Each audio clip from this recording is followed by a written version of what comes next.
Hi everybody, Kevin Walters here once again with Costa Rica Investment Properties, trying to give you further education on the processes to purchase property in Costa Rica.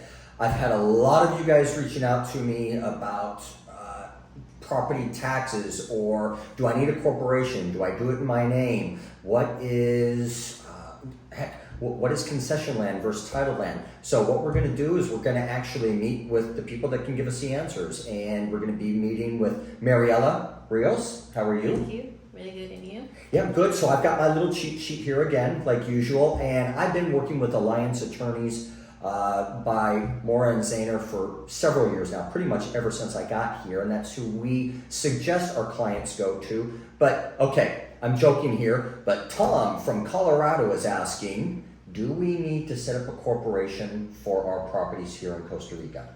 Well, it is recommended to set up a corporation here because your property will be more protected. You can have the property on your personal name in the title, but it really depends on what you want to do. If it's going to be like for rental, for more business purposes, it's good to have it in a corporation. But if you're going to just use it for personal use, for residential, for family, you can have it on your personal name. This will save you money because you won't have to be paying all the annual processes that have to be done in order to keep your corporation up to date. But it's always good to have it in a corporation. But it really depends on the client and what they prefer. It does, and we have a lot of clients that are actually moving here from the United States that are actually looking to retire, and they would like to keep it in their name. But we also do have clients too that are coming in and they are partnering up with other people. So it really is a case by case, correct? Exactly. Okay, great. Lori from New York. Again, I'm just kidding. We're having fun here. Let's see. We've gone over rental property, so on and so forth. What are the individual costs to set up a corporation? And I know this one is, the answer can vary as well. Exactly. It varies from client to client exactly what they need the corporation for. But the basic cost of a corporation is $590. This includes all the legal fees, the government tax and stamps, as well the legal books of the corporation. Okay, well, don't tell your directors this, but that $590 for what it does is actually a very, very good price. I know a lot of you in North America are saying, oh, I can go set up a corporation for $85 at the courthouse and things like that. But to set up a corporation for it to be protected and purchase a property or an investment property in North America is considerably more than $590. Okay, now we have more questions about title land and concession land. I have a lot of people asking me because a lot of these clients have actually purchased property in Mexico, and that is concession land where they don't own it. Their corporation doesn't own it. They do not own it individually. It is leased from the government of Mexico. But title land, like how we have in North America, the United States and Canada, and other parts of the world, title land means you either own it personally or your corporation owns it, correct? Correct. Here, the title will still be on your name or your corporation's name. The only thing is that you're leasing it from the government. The concession is for 25 years, and it can be increased from that amount of time. But it varies, so it's always better to have someone that knows more about this kind of processes. And actually here at the office, one of our directors specializes in concessions and municipal processes.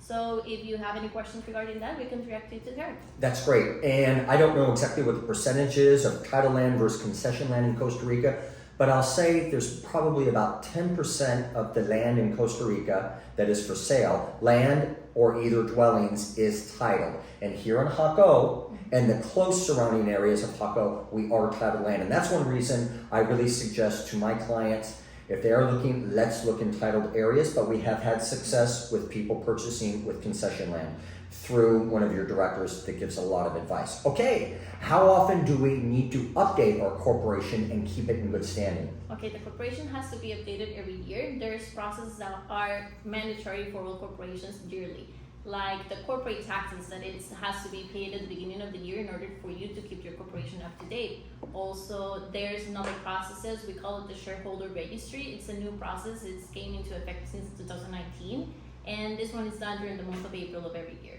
As well with the D101, that it's like the one of the treasurer processes where you have to state what are your earnings from that corporation.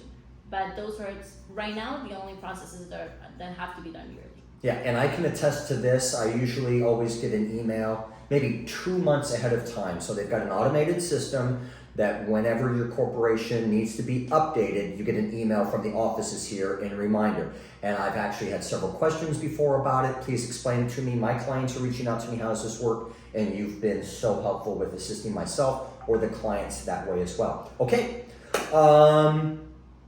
closing costs on a property. Now, I can tell you guys closing costs are going to be a little bit more expensive than they are in the United States or Canada. Not as expensive as Australia. To do that in Australia, it's about 6%. It's very expensive there. Here, you guys have like a mathematical equation. So it's not just coming from the lawyer, it's part of what the government asks, the price of the property, and then there's some lawyer fees that go on to it as well. Exactly. The lawyer fees and the transfer taxes are calculated based on a mathematical equation that is done by the government. So it really varies from the amount of the property and what has to be paid to the government, and additional to that, the legal fees. Okay, that's great. So you'll know it usually comes out around 4%. I say 4% to scare you. We have never had a client that has hit 4% in closing costs, but we kind of use that as a number to go by. Okay, when do we pay and how do we pay land taxes? Okay, the land taxes can be paid yearly. It comes out to the municipality every January of each year. You can pay it yearly or per quarter. So it really depends on the client. You can pay the year in advance or every 4 months. Is it with land taxes that if you pay yearly, you actually get a discount? Yes. Aha, here we you go. get a little discount. I forgot about that in the questions.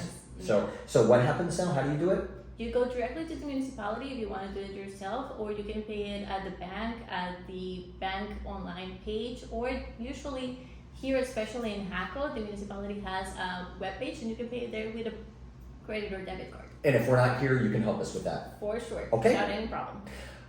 Property taxes, how are they assessed? They have different states within the United States assess them differently. Obviously, your house is not worth on paper what you want it to be, but the government's always going to try to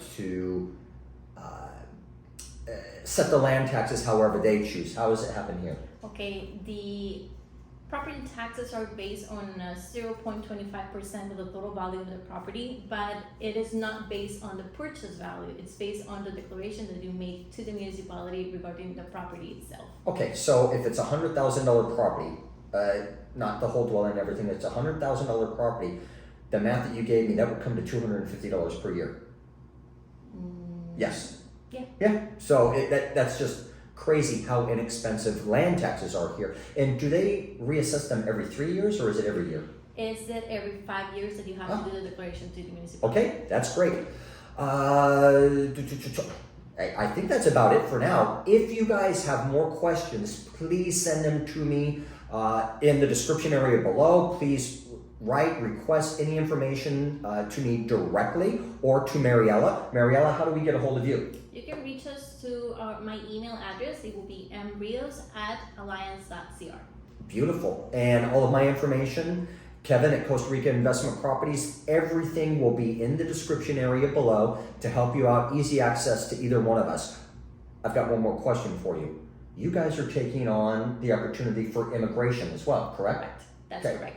So there's a lot of different ways that if people are wanting to immigrate into or migrate into Costa Rica, that's a whole nother subject, but you guys are taking care of processes for our clients if they want to do the immigration process. Yeah, we are. Actually, if you're planning on moving to Costa Rica and apply for residency, it's always to reach us first if you're planning to move like right away, because there are some documents that will be required from the US that need to be apostille. So if you are moving here, it just might be good for you to reach us first so you can bring all the documents with you so we can take care of that.